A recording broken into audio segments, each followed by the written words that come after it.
Assalamualaikum warahmatullahi wabarakatuh. Alhamdulillahirabbil alamin wassalatu wassalamu ala asyrafil anbiya'i wal mursalin wa ala alihi wa sahbihi wa barik wasallam ajma'in. Subhanaka la 'ilma lana illa ma 'allamtana innaka antas samiul 'alim wa tub 'alaina innaka antat tawwabur rahim wa la haula wa la quwwata illa billahil 'aliyyil 'azim. Alhamdulillah, kita bersyukur dengan Allah Subhanahu wa taala bisa bertemu lagi dalam pembelajaran hari ini akidah akhlak, yaitu halaman 41 bab yang ketiga tentang beriman kepada qada dan qadar Allah Subhanahu wa taala. Silahkan buka bukunya 41. Halaman 41 bab yang ketiga. A. Beriman kepada qada dan qadarnya Allah. Allah Subhanahu wa taala dalam menciptakan manusia telah menetapkan kapan matinya, siapa jodohnya, dan berapa rezekinya. Jadi ketika kita diciptakan Allah Subhanahu wa taala ke dunia ini, Allah sudah tentukan sudah kapan kita meninggal, siapa jodoh kita, berapa rezeki kita yang kita makan selama hidup. Hal itu disebutkan dengan takdir. Nah, itu namanya takdir, ketentuan Allah dari masa azali, dari kita sebelum lahir diciptakan Allah sudah ada terus. Itu namanya takdir Allah Subhanahu wa taala. Beriman kepada takdir adalah wajib hukumnya karena termasuk rukun iman yang keenam. Jadi beriman dengan takdir hukumnya wajib. Kalau orang kada beriman, maka orang itu termasuk orang kafir. Qada adalah ketetapan Allah Subhanahu wa taala yang berkaitan dengan makhluk yang telah ditetapkan sejak zaman azali, yaitu zaman sebelum adanya alam semesta.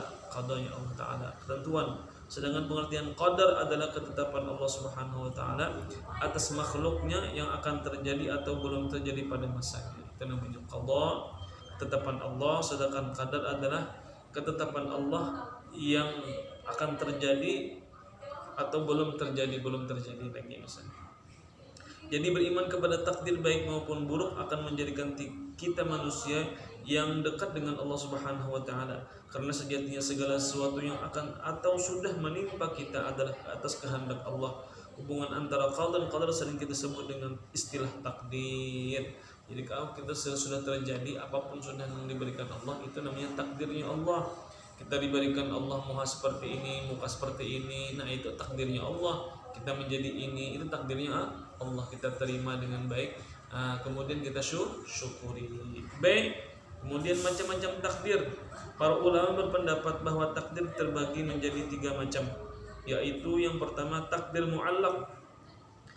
Takdir mu'allaq artinya adalah takdir yang dapat berubah, dapat diubah oleh manusia dengan usaha, ikhtiar, dan doa. Takdir mu'allaq artinya takdir yang bisa berubah. Contohnya yaitu orang sakit harus berobat manusia.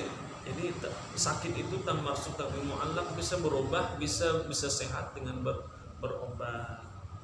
Manusia tidak tahu apa yang akan terjadi pada dirinya. Oleh karenanya setiap individu harus berusaha agar terjadi adalah hal-hal yang baik, meski Allah Subhanahu wa taala telah menentukan nasib yang akan terjadi pada diri manusia. Tetaplah harus berusaha dengan keras untuk hasilnya. Serahkan dan pasrahkan kepada Allah. Usaha harus diiringi dengan doa agar takdir yang diinginkan menjadi kenyataan. Sebagai firman Allah Subhanahu wa taala, "Ud'uni astajib lakum."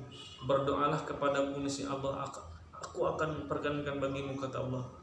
Jadi kita berusaha sambil berdoa. Kedua, takdir mubram. Yang takdir mubram adalah takdir yang tidak dapat diubah oleh manusia, seperti jenis kelaminnya apa, laki-laki perempuan, jodohnya, dan kematian. Itu takdir yang mubram, tidak akan bisa berubah. Jadi takdir. C, yang terakhir, manfaat beriman kepada qada dan qadar. Manfaat beriman kepada qada dan qadar adalah sebagai berikut. Yang pertama, mendekatkan diri kepada Allah Subhanahu wa taala, membuat hidup ini penuh makna dan keikhlasan. Yang ketiga, menumbuhkan rasa optimisme atau untuk berusaha.